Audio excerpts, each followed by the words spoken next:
sight and sound of the Republican National Convention. We are confident in our stated case that the city is infringing on our First Amendment rights by delaying our ability to receive a permit to march within sight and sound of the RNC. The two routes being proposed by the city are unacceptable for a multitude of reasons. While the Haymarket Square location might be within sight of the Pfizer Forum, it is not within sound or sight of the front doors of the Pfizer Forum, which has been our ask from the beginning. Additionally, McKinley Street will be closed off due to a Secret Service credentialed zone. The path set by the city to head west and then north is actually a very dangerous one for organizers. The path set forth by the city would limit us to a very narrow sidewalk for a protest that is expecting thousands of people to attend. This would leave us as sitting ducks in an emergency situation, which is extremely dangerous for anyone in attendance. This could range from an active shooter situation or a situation where police decide to kettle protesters. While these events are unlikely, we do our best to prepare for the worst situations, and it's clear that the city has not done the same. The southern route is hardly even worth mentioning, as it's so obvious as to why we would not accept this route. We understand that the city sometimes gets confused, and so we made our demands very simple for them. That we would like to march within sight and sound of the Pfizer Forum, not the Baird Center, not the hotels, not the media trucks, the Pfizer Forum. The southern route is nowhere within sight and sound of the Pfizer Forum.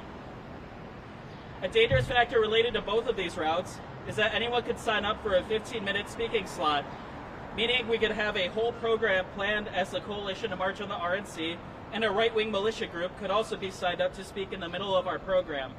As protesters, we don't call these protest zones, we're actually calling them conflict zones.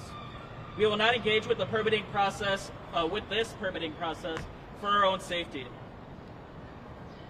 While we are very confident in the oral arguments being presented by the ACLU, we also understand that the city and the Secret Service have intentionally created a tough legal situation for us. The fact that they have held off the release of their permitted routes and credentialed zones is proof of this.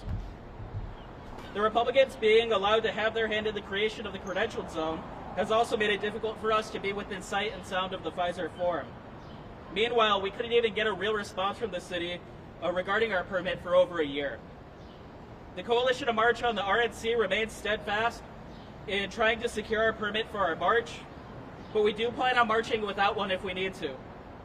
Many of us have exclusively marched without permits here in Milwaukee, without being impeded or hurt.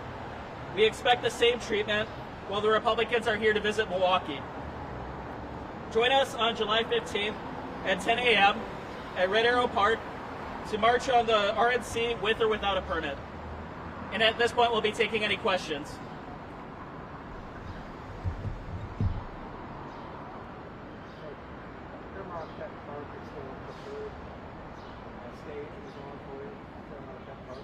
So we never really wanted Pierre Marquette Park to be a staging zone necessarily for the same reasons that I'd listed before. It could be a potential conflict zone.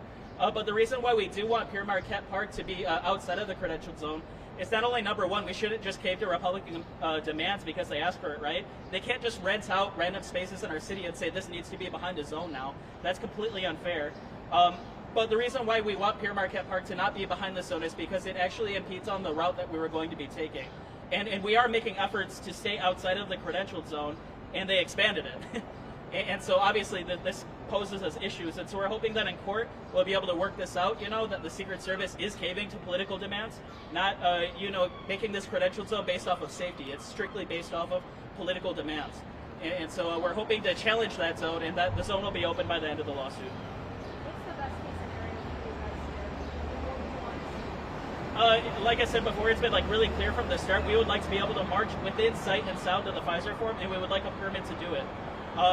But ultimately, if we don't get it, we're just going to have to march anyway. But ideally, we would really like to have a permit because we think it's in everyone's best interest. When you say sight and sound for you guys, what exactly does that mean? What streets are you looking to march on? So where we're looking to march specifically outside of the credentialed zone, at least. I mean, if it was up to us, we would be up to the front doors, right? But outside of the credentialed zone, we have been looking at Highland and MLK, specifically right outside of Maters. And we did ask for this, and ultimately weren't able to come to an agreement with the city. And so we're going to try our best to be able to get that through a permit. All right, thank you everyone for attending. We'll see you in the courtroom.